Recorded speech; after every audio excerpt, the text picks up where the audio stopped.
Ready start. केंद्रीय खेल मंत्रालय ने जिस तरह भारतीय कुश्ती महासंघ यानी WFI को निलंबित कर दिया, उससे यह पता चलता है कि इस मसले पर चल रही खींचतान के बीच कैसे एक तरह से अराजक माहौल खड़ा हो रहा था और इसके लिए सरकार के रुख पर सवाल उठ रहे थे। हालांकि WFI के संदर्भ में सरकार के ताज़ा फैसले का आधार तकनीकी है, लेकिन इसका एक संदेश यह भी निकला है कि महिला खिलाड़ियों ने भारतीय कुश्ती महासंघ के समूचे ढांचे और कामकाज के तौर तरीके को लेकर जो आईना दिखाया था, वास्तव में वह ज़मीनी हकीकत की बुनियाद पर उठाए गए ठोस सवाल थे। इसके बावजूद बेहद विचित्र तर्कों और परिस्थितियों के बीच भारतीय राजनीति में कद्दावर माने जाने वाले कुछ खास लोगों को बचाने की कोशिशें चलती रहीं और महिला पहलवानों के आरोपों को निराधार बताया जाता रहा। अब जिस आधार पर भारतीय कुश्ती महासंघ की नई संस्था को निलंबित किया गया है, उससे यह साफ होता है कि आंतरिक ढांचे में एक विचित्र मनमानी चल रही थी, जिसका खामियाजा कुश्ती के खेल और इसके खिलाड़ियों को उठाना पड़ रहा था। दरअसल कुश्ती महासंघ पर जो कार्रवाई की गई है, उसकी वजह राष्ट्रीय कुश्ती प्रतियोगिता को जल्द आयोजित कराने का फैसला है। सरकार के मुताबिक हाल ही में WFI के नवनिर्वाचित सदस्यों ने निर्णय लेने के क्रम में नियमों का उल्लंघन किया।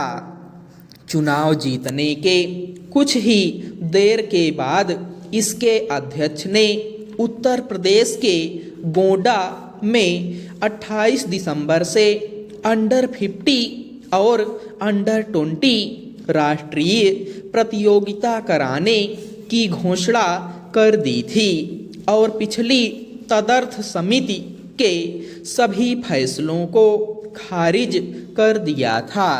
इसके पीछे इस वर्ष में बहुत कम समय बचने या नए पहलवानों का भविष्य बचाने जैसी दलीलें दी जा सकती हैं, मगर सवाल है कि इस क्रम में निर्धारित नियमों को ताक पर रखकर फैसला लेने को कैसे उचित ठहराया जा सकता है।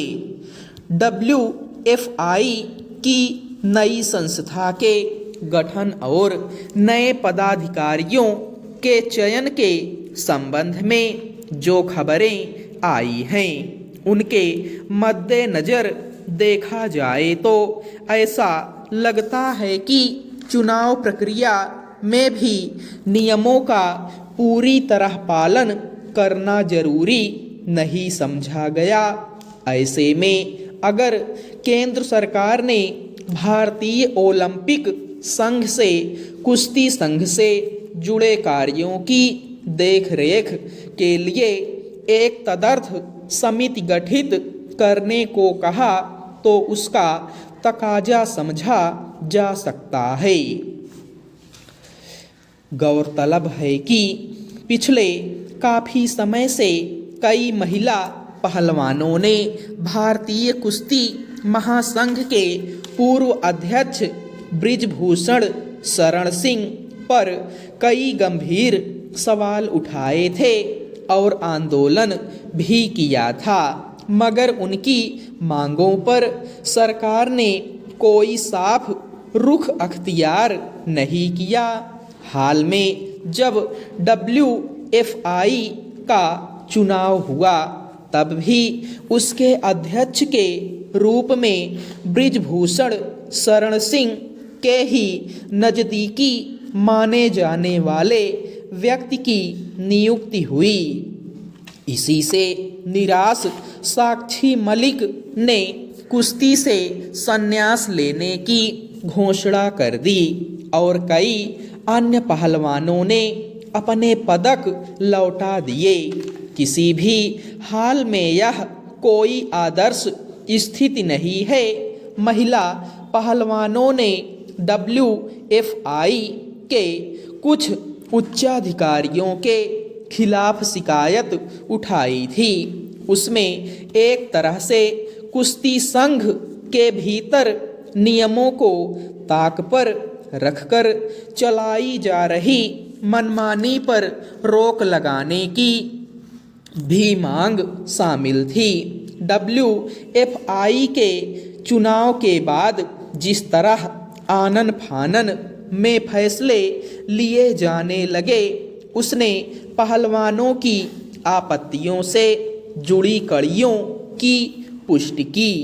अब देर से सही सरकार ने अगर इस मसले पर स्पष्ट कार्रवाई की है तो इसे दुरुस्त कदम कहा जा सकता है।